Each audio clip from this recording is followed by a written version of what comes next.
कातिल हवेली का हसीन राज। मुझ में कुछ ऐसा करने का जुनून था जो कोई और ना कर सके। ऐसा जुनून जिसमें चाहे मेरी जान भी चली जाए तो मुझे कोई परवाह नहीं। अचानक दरख्तों के बीच में हमने एक जानवर का साया देखा। वो साया हमें दिख रहा था और मैंने महसूस किया कि जैसे वो भी हमारा पीछा कर रहा है। वो लड़की घबराई और मेरे गले लग गई। मेरे दिल की धड़कन बहुत तेज हो गई और वो तब तक मेरे गले लगी रही जब तक कि वो साया दूर नहीं चला गया। मैंने इसके बालों को सहलाया और इसके कान में से गोशी की डरो मत, अब वो चला गया है। फिर इसने अपनी नज़र उठाई और मुझे देखने लगी। रात के अंधेरे में भी इसकी आंखें चमक रही थीं। हैरत की बात यह थी कि हमेशा मैं बोलता रहता और ये सिर्फ मुस्कुराती और मुंह से कुछ नहीं बोलती, मगर इसकी आंखें बहुत कुछ कह जाती थीं। अजीब अजीब जंगल के रास्तों से गुजरकर हम इस हवेली में पहुंच गए।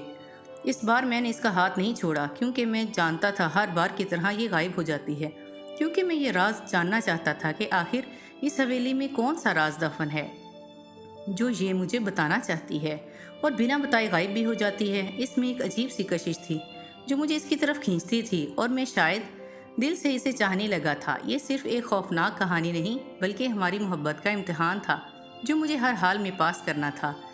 क्या मैं इस राज को जान पाऊंगा? क्या हम इस खौफ का सामना कर सकेंगे? ये सब कुछ मेरे दिल की धड़कन के सवालात थे और मैं जानता था कि ये सफ़र हमें हमेशा के लिए बदल देगा। हवेली पहुंचकर मैं फिर से इन तस्वीर के करीब गया और मैंने इस पर हाथ लगाया। तो पूरा नावल पढ़ने के लिए दिए गए डिस्क्रिप्शन लिंक पर क्लिक करें और चैनल को लाइक एंड सब्सक्राइब करना मत भूलें।